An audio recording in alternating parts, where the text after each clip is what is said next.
पूछा है कि कोई इंसान दूसरे इंसान से अपने स्वार्थ के लिए जानवरों जैसा बर्ताव कैसे कर सकता है। जानवरों अपने साथी अपने संग में अच्छा बिहेव करते हैं एक दूसरे से, लेकिन कुछ इंसान हम देखते हैं कि जानवरों से भी इतने ज़्यादा नीचे गिर गए हैं कि हमें समझ ही नहीं आता है कि ये कौन सी मानसिकता लेकर जी रहे हैं और ये कहाँ से आए हैं, कौन से ग्रह से आए हैं। ऐसा बर्ताव कैसे कोई दूसरे के साथ कर सकता है। अब स्वार्थ और लालसा का खेल ही ऐसा है कि आदमी जब उसमें अंधा हो जाता है तो उससे दूसरा और कोई नहीं दिखता। उसे सिर्फ अपनी चाहतें, अपनी वासनाएं, अपनी कामनाएं, तृष्णाएं, इसके अलावा उसे और कुछ भी नज़र नहीं आता।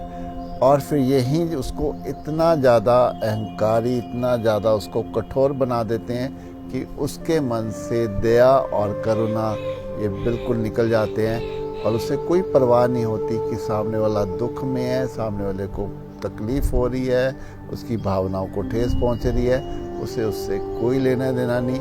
उससे सिर्फ मतलब होता है अपनी पूर्ति करने की, अपनी वासनाओं की पूर्ति करने की।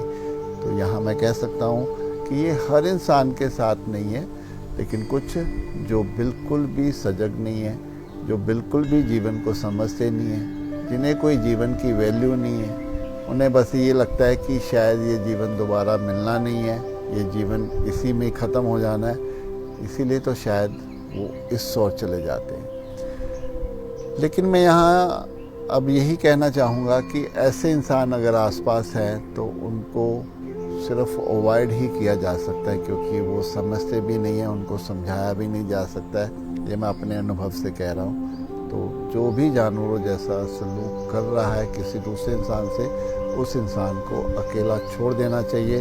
उसे अपनी सारी भावनाएं हटा लेनी चाहिए, क्योंकि वो व्यक्ति सिर्फ और सिर्फ दुख ही बांट सकता है, क्योंकि उसके भीतर दुख के सिवा और कुछ भी नहीं है।